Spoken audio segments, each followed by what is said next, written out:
Country girl, dog lover, logger, and writer. Welcome to the Between the Keys podcast. I'm author Casey Kendricks.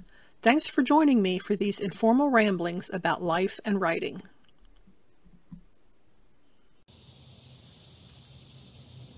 So this is actually the third time that I've tried to make a video chat. The first two times I did one out here in the garden, and I did one on my patio, and I got an email that sort of made me reconsider whether or not I want to do it. So I pulled them off, and I've been thinking about it, and I thought, you know what? People are always going to say hurtful things, and you just have to let them. Ignore them. That's all you can do. It's just simply ignore them. So I'm back out here in the garden. We took a little tour, which I'm going to post that as part of this video. So I'm just here to tell you a little bit. I write under the name of Casey Kendricks. I've been writing since, well, you might as well say 2003. That was the year that I was published as Rainforest. So I have a couple of those books still out there. But I've had a pretty good run as Casey Kendricks. I've enjoyed it. I like it. I'm trying to get back to it. Why am I trying to get back to it? My husband of 30 years died on March 31st, which, you would talk about a life-altering event. The loss of a spouse or a partner, parent, best friend, those are life-changing events. There's just no doubt about it. And it's kind of hard when you don't really see it coming, because he had faced so many obstacles in his life. I thought the man was indestructible, but no, this cancer for the third time got him. But he fought the good fight. He really did. So I'm trying to get back to writing. And as part of that, I'm learning to take time away from the computer and do things that are good for me. Like gardening. Being out here in the garden, tending the plants, listening to the birds, playing with the dog. My dog is here somewhere. I swear to you he is. But that, taking time out to go to lunch with friends or go out to dinner with friends, taking time to call my cousins. I have no brothers and sisters, but I have wonderful, wonderful cousins. There's no two ways about it. They've stuck by me. I've tried to stick by them. Actually, one lives next door, and he and I have lived side by side all our lives. We are the only two grandchildren on that one set of grandparents. We're the only two, and our grandfather gave each of us acreage to build houses and get started in life, and what a blessing. What an absolute blessing. I know how lucky we both were to have that start, and not everybody gets that. Most people, especially city dwellers, they don't get that kind of start, the kind of start that we got. Living out here in the country, it's very different. Great grandparents, grandparents, parents, they all acquired property, and that made a difference. Now I don't have any kids, so I don't have anyone to pass it on to, except my cousin's children will eventually get this piece of property, and who knows what they'll do with it. I have no control over that. I'm not even going to try. They're just going to have to do whatever they want to do. And that's another thing that I'm learning, to let go. Let go of the things that you cannot control. What happens when I'm gone? It's not on me. I've done my part. So, spending my time wisely. Well, not always. Since my husband passed, I seem to spend some evenings watching television, but that's okay right now. I tell myself I should be at the computer, I should be writing, but I'm trying not to force it, because I think if I force it, the stories won't be as good. I have 3 going right now. One of the things I always wanted to do was a series. I'm calling it by the month because I don't know what else to call it. It started years ago when I wrote a story. It was called December Promise. And the tagline of it was, a lot can happen between one December and the next. So it was like our characters got together in December. They happened to break up in a December, and then they found each other again in a December. So it's, you know, December Promise. And I'm not sure. I think Hot August Comes was the next one. I was writing the story, and it was in July, and it was getting hot. And I was looking for a title. And as what happens a lot of times, I'm just, you know, I'm typing away. And I typed into the line, well, Hot August comes whether we want it to or not. And I thought, Hot August Comes, that's my title. So from that it went to September Morning.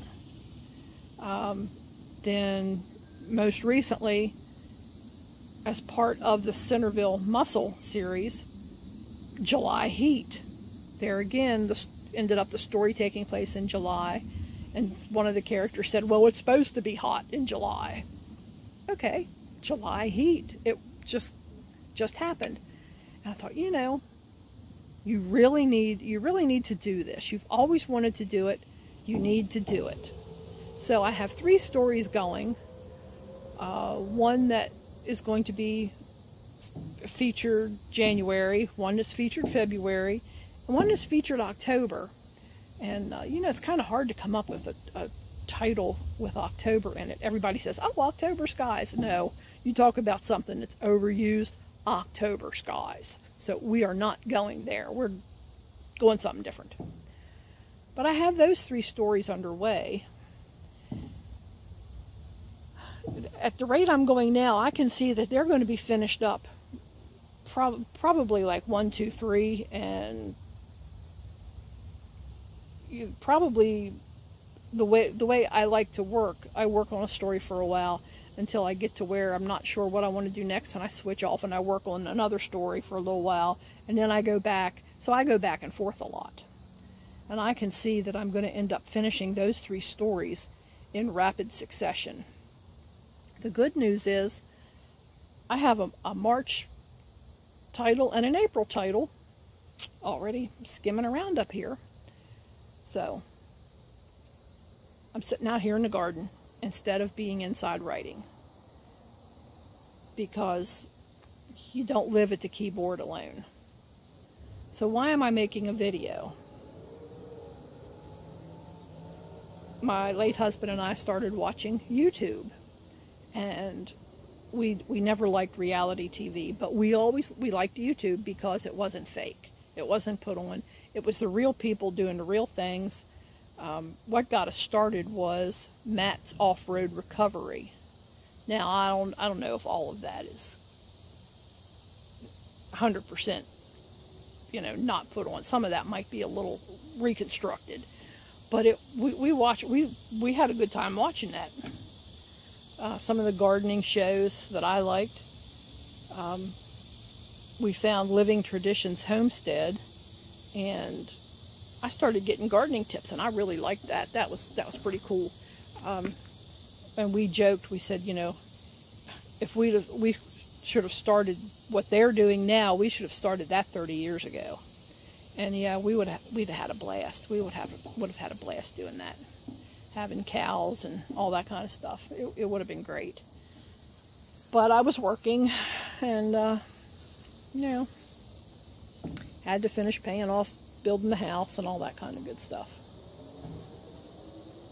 But that's dreaming about that kind of stuff. Is okay when you're a writer.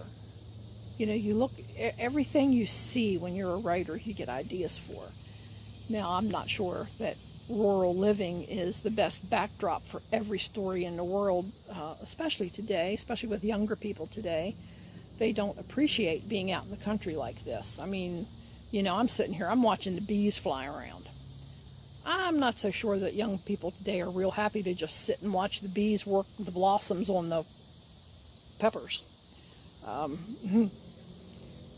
They probably think honey just comes from the store. Well, you got to have bees to make honey. That's all there is to it. So this is what I enjoy.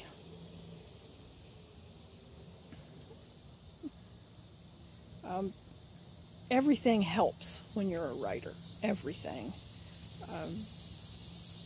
You get on the lawn tractor, mow the yard. Yes, you have to keep a certain amount of attention on what you're doing, but it frees your mind up. Your mind just kind of takes off, and it's like as soon as you let all that down, you get an idea pop in your head, and it's like, oh, I can have them do this. This is a good idea. This is a good conversation for them to have. It all just everything. It all just plays back to the writing. One of the things I've been big on all through my career is time management, and it's been hard for me. The last year when he was sick and everything, time management was very, very difficult because my time was so much of my time involved caring for him. And if you've never been a caregiver, it does take away your personal time. You become focused on the person who's ill and their needs, and you kind of let your needs just kind of fall by the wayside. And you have to be very, very careful to recognize those moments when you have to step back, because sometimes you really do have to do that. And you have to say, I know you're not feeling well, but you know, my girlfriend called and we're going to go do lunch. I'm going to be gone for about an hour and a half. You just have to, and you have to take it on faith that they're going to be okay for an hour and a half. So you can go step away, recharge your batteries. And I've found that on those days when I would do something like that, they were days when I could actually come home, see what my husband needed, and I could actually go get some writing done because I had stepped away from the caregiver role to do something that helped me. So that, as a writer, that's one thing that you have to just stay aware of all these things. Pulling thoughts out of the air and turning it into a story, it's not always easy. It is an art. It is a craft. You hear people say she's practicing her craft or the craft of writing. It is. It is a craft.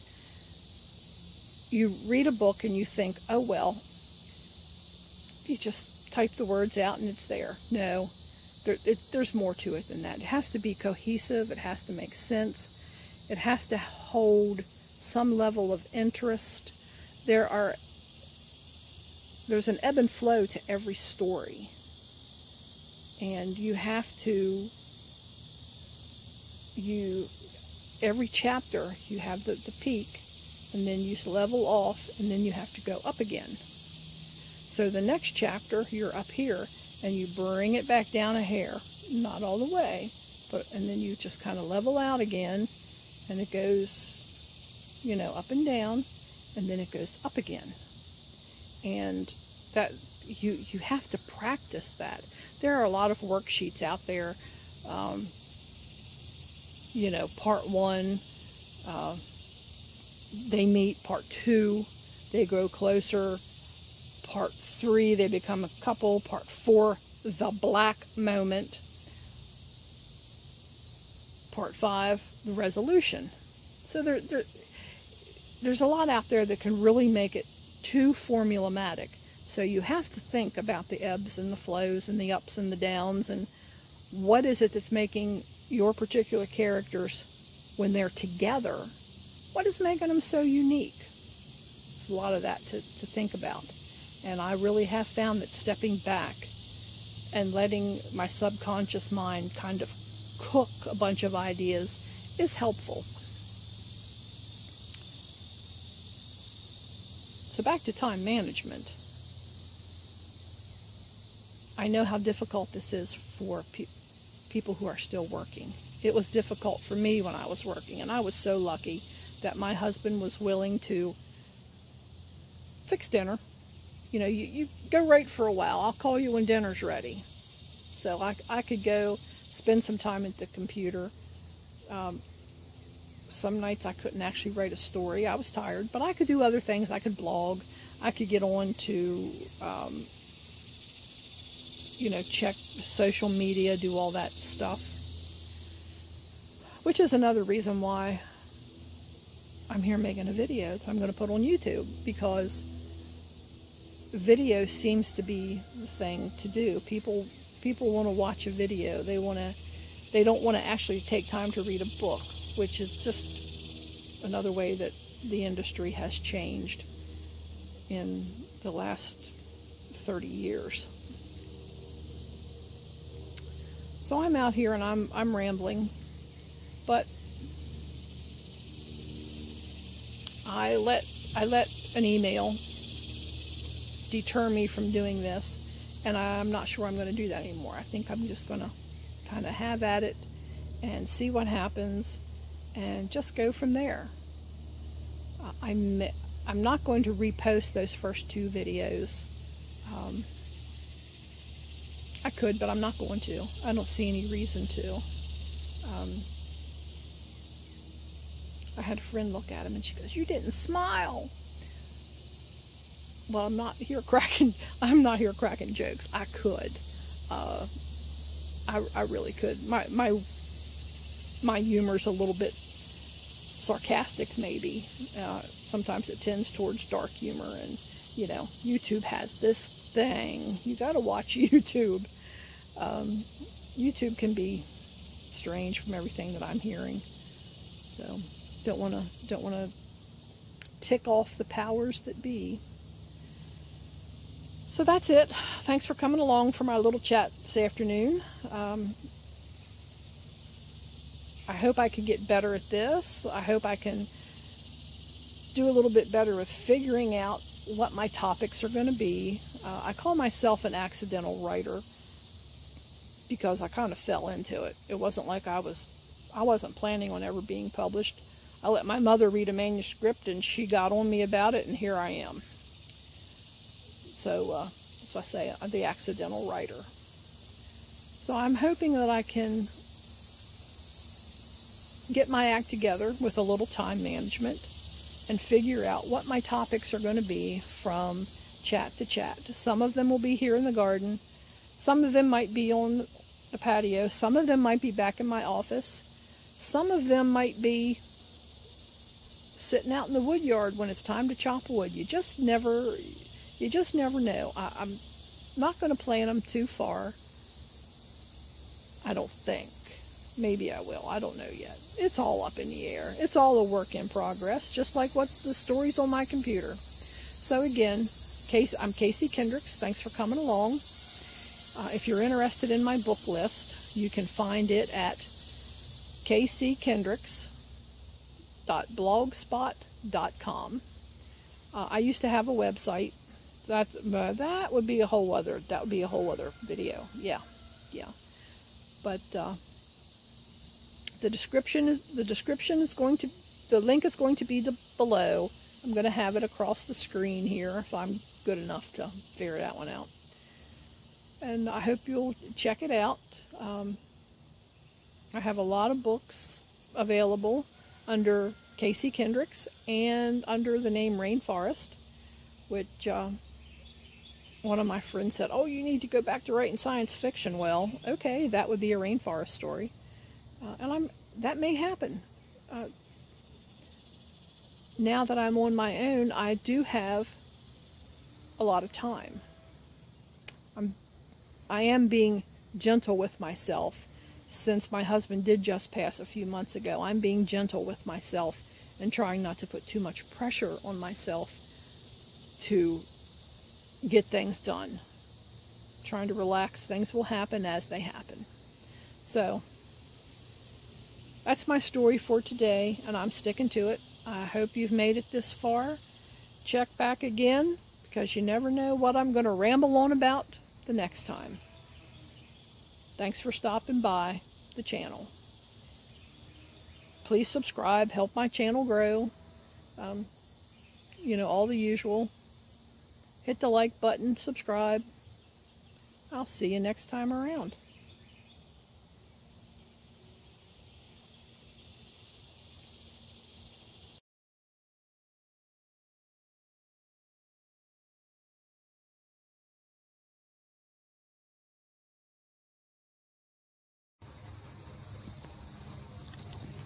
Good afternoon. It is Sunday, July 21, 2024, and I thought I would make a little round of the garden, see what's doing well and what's not doing well, which unfortunately is quite a few things.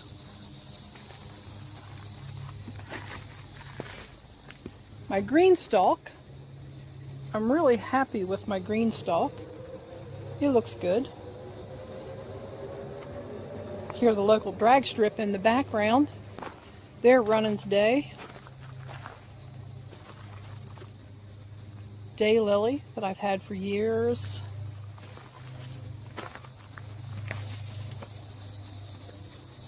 Pot full of zinnias. Blueberry bush, which still has blueberries coming on it.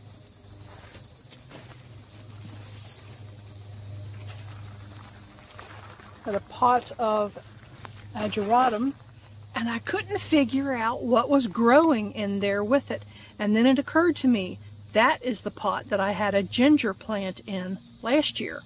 And that is ginger coming up. So we'll see how that shakes out by the end of the season.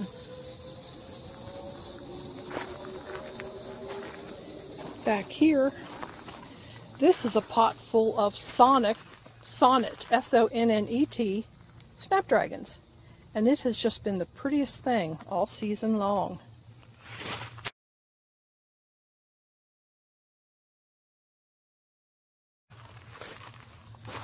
Little daylily still blooming.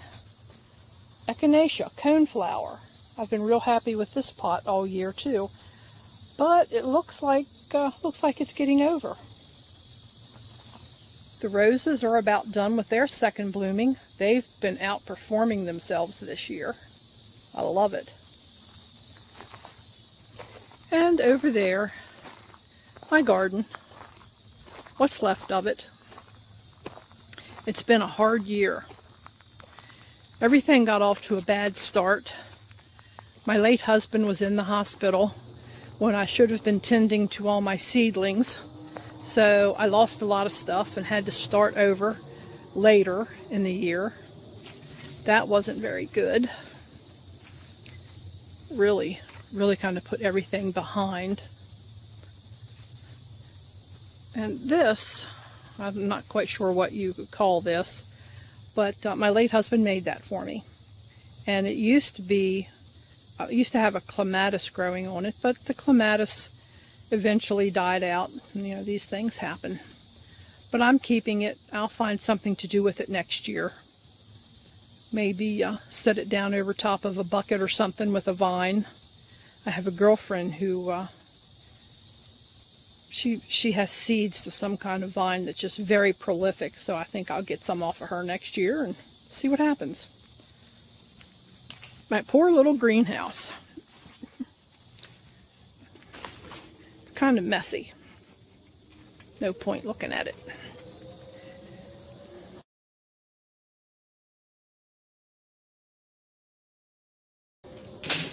Out here,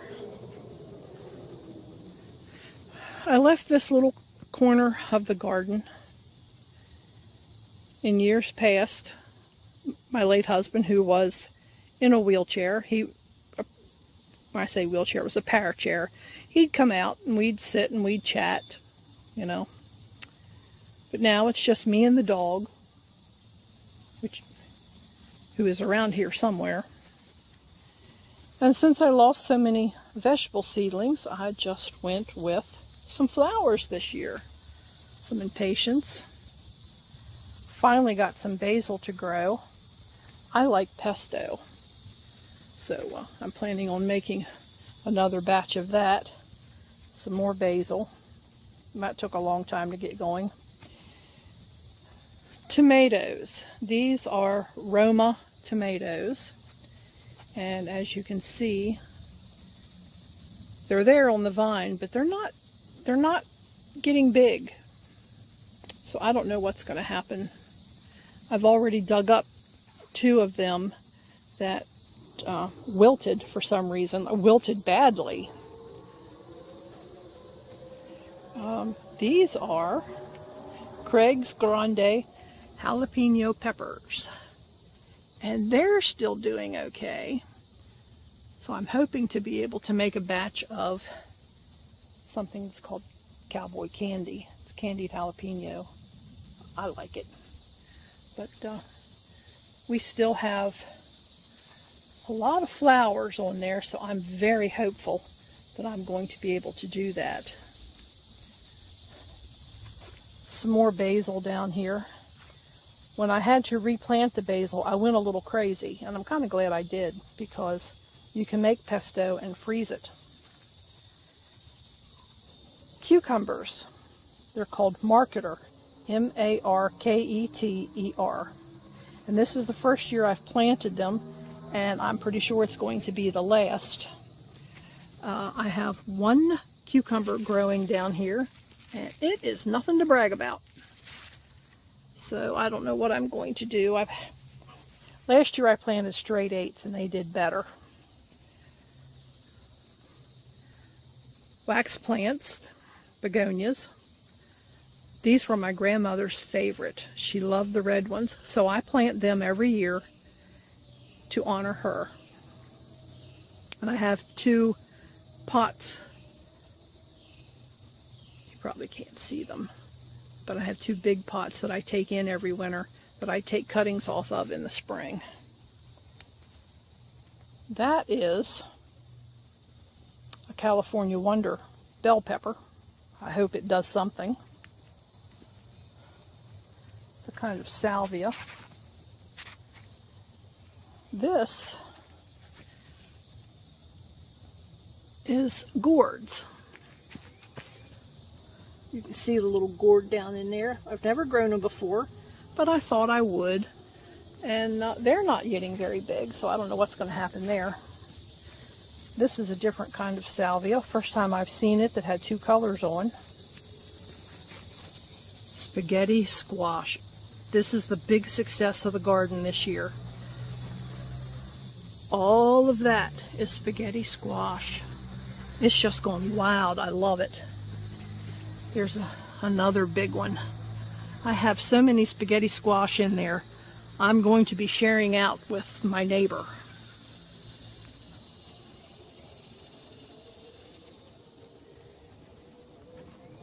Strawberry bed, something like the deer got in there and just decimated the strawberry plants. But they're coming back, and I'm taking off the runners as fast as I can and adding them to the green stalk. These are Jetstar tomatoes, and I have already removed several plants. These are supposed to be like a nice slicing tomato. Look how small they are. So I don't know what to say about that, except when we had the heat wave in June, it hit at the worst time possible. The vincas are doing well.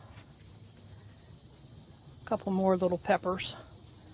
There again, they were planted late, but it looks like right in there I have a flower that's going to come, so it's possible. And that is about it for the garden. Not a really good showing for all the work that went into it. But this has been a strange year. A very, very strange year.